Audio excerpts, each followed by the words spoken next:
In this video, we're going to do what's called rationalizing the denominator, okay? In algebra, trigonometry, pre-calculus, all that good stuff, you're not supposed to have a radical expression in the denominator, okay? Your denominator should always be a rational number, and square roots are not rational, okay? We went over that earlier this year, okay? Square root of 3 is an irrational number. It's 1.732 and then on forever, okay? So your denominator is supposed to be a rational number. So in order to make that happen, we have to go through this process, okay? So it says here it's often useful to eliminate the radical from the denominator of an expression, but I'm telling you it's necessary to do that because we need our denominator to be a rational number a, not an irrational number, radical a, or square root of a, okay? So we're going to do what's called rationalizing the denominator. Now, here in this example, we start off with 1 over the square root of a, okay? And all we're going to do is multiply that by 1. All right? We should know that identity property. If you multiply something by 1, then that something that you started with hasn't changed, okay? It looks different, but the value is exactly the same, okay? So we're just going to make our 1 look a little bit special, okay? So what we're going to do is whatever this radical expression is that's in the denominator, I'm going to multiply both numerator and denominator by that expression, okay?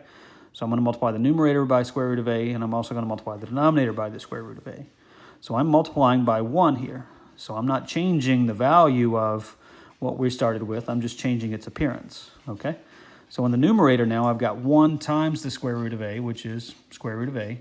And in the denominator, I've got the square root of a times the square root of a, which is a, okay? When you multiply a radical expression times itself, then the radical basically goes away, okay? Because you end up with the square root of a squared, which gives me a here, okay?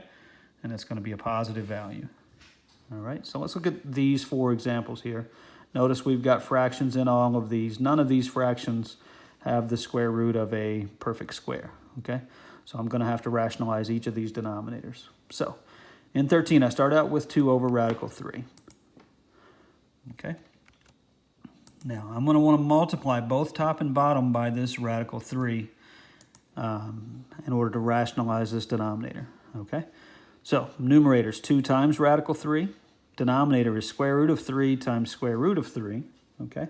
Which is the square root of 9. Now, we're going to take out that square root of 9 step. That's going to be a mental step for you guys, okay? If you need to write it out, write it out.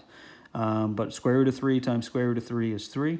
So my answer is 2 radical 3 over 3, okay? In the middle here, if you want to write 2 radical 3 over square root of 9, then that's fine. You can do that. But again, we want that square root of 3 times square root of 3 to become a mental step. We don't want radical 9 there because it's inefficient. It takes too much time. We're going to eliminate that step and make it a mental step, okay? Now, on your calculator, just verify this. Do 2 divided by radical 3. You're going to get some value, okay? Remember that value. Write it down, whatever you need to do. Then use your calculator again and do 2 radical 3 over 3, all right? And you're going to get the exact same value. Here we've got an irrational denominator. Here we have a rational denominator. So that's the purpose of rationalizing the denominator, okay? And you're going to do that a lot in trigonometry. You're going to do that a lot in pre-calc. All right, 14. We're going to use our property first, square root of 7 over square root of 20, okay? I'm going to simplify this square root of 20 before I rationalize, okay? It's going to save me working with bigger numbers later on. I don't want to do that, okay? So let's make that square root of 20 into square root of 4 times 5, which is 2 radical 5, okay? Hopefully you remember that from the previous video. So square root of 20 was square root of 4 times 5. The 4 comes out as a 2, 5 stays in. Now we're going to rationalize, okay? If you had rationalized first, if you had multiplied by radical 20 over radical 20, that would have worked. It just makes the numbers larger, and it makes them tougher to simplify, in my opinion, okay?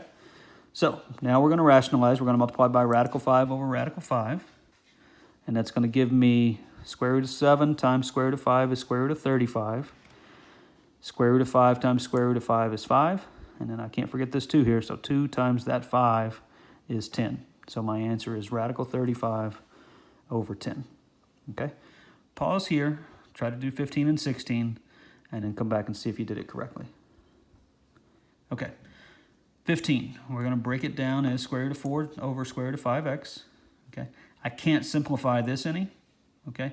I can simplify that square root of 4 and make it a 2, okay? So when I rationalize this time, I'm going to get 2 times the square root of 5x over square root of 5x times square root of 5x, all right?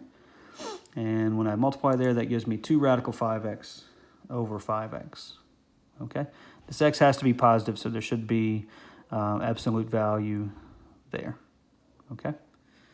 All right, and 16, finally. Square root of a squared over square root of 3b. That's going to be the absolute value of a, again, good, the absolute value is there, over the square root of 3b. Okay, we're going to rationalize, multiply by that radical expression in both the numerator and the denominator, and I get a square root of 3b over 3b. And again, this b would have to be positive here. Okay, any questions? Let me know.